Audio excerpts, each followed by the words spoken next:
नमस्कार, मी पंजाब डक.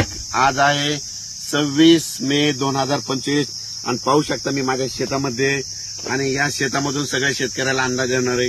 राज्यातल्या सर्व शेतकऱ्याला सांगू इच्छितो की राज्यामध्ये 26 मे पासून म्हणजे 26, 27, 28, 29, 30 आणि 31 मे पर्यंत दररोज भाग बदलत जोराचा पाऊस पडणार आहे म्हणून हा अंदाज लक्षात येतो. काही ठिकाणी मुसळधार पडणार आहे, काही ठिकाणी अति मुसळधार पडणार आहे, कुठं रिमझिम पडणार आहे. राज्यात सगळीकडे म्हणजे चारही विभागामध्ये म्हणजे पूर्व विदर्भ, पश्चिम विदर्भ, दक्षिण महाराष्ट्र, उत्तर महाराष्ट्र, कोकणपट्टी, खानदेश, मराठवाडा सगळीकडे पाऊस पडणार आहे म्हणून हा अंदाज लक्षात घ्यायचा. आणि योगायोगानं तुम्हाला एक सांगू इच्छितो सगळ्याची आनंदाची बातमी, केरळला मान्सून दाखल झालेला आहे आणि आणखी 2 दिवसात आपल्या महाराष्ट्रात देखील दाखल होईल. पण परिस्थिती अशी आहे की शेतकऱ्याचे शेत असे हे पाहू शकता की आमचं शेत आहे, शेत तयार आहेत, फक्त काय झालं त्याच्यामध्ये तण उगवलंय म्हणून याला एकदा पाया हाणावं लागणार आहे.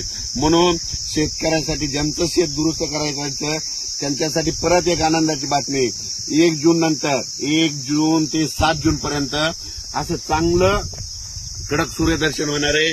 1 जून ते 7 दरम्यान पाऊस काय येणार नाही, मोठा काही चिंता करायची गरज नाही. त्या 1 जून पासून काय करा, तुम्ही संपूर्ण शेताची कामे आटपून घ्या, कारण की आता जर पेरलं तर संपूर्ण तणच उगवलंय शेताने. पाहू शकता की आम्ही रोटावेटर करून ठेवलं होतं पण परत काय झालं, हे तण उगवलं. त्याच्यामुळे सगळ्याला ना आता आपल्याला उकर मारून पाळी करून परत पेरणी करावं लागणार आहे.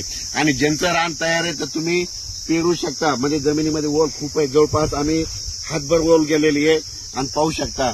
पण राज्यात ज्यांचं शेत तयार आहे तर तुम्ही कापसाची लागवड करू शकता. तुम्ही तुमचा निर्णय स्वतः घ्या. पेरायचं असेल तर पेरा, जमिनीतली ओल तपासा, तुम्ही तुमचं पेरू शकता. पण 1 तारखेनंतर 7 तारखेपर्यंत शेतकऱ्याला मेहनत करण्यासाठी म्हणजे पाऊस थोडा विश्रांती घेणार आहे म्हणून हा अंदाज लक्षात येतात. मान्सूननं दणदणीत म्हणजे आगमन इतकं जोरात केलंय तर तुम्हाला सांगतो आज देखील म्हणजे आज 26 मेला देखील राज्यामध्ये आपल्या महाराष्ट्रामध्ये ठिकठिकाणी मुसळधार पाऊस पडणार आहे. मुंबईला देखील अतिवृष्टी होणार आहे, नाशिक देखील अतिवृष्टी होणार आहे.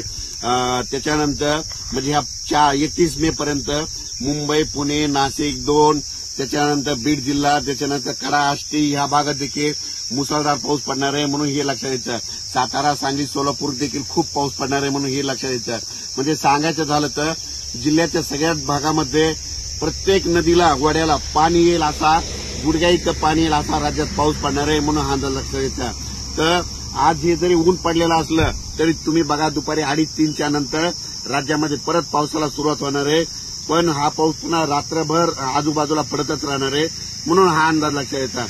पण राज्यातल्या सर्व शेतकऱ्यांना सांगू इच्छितो, तुमच्यांचं शेत दुरुस्त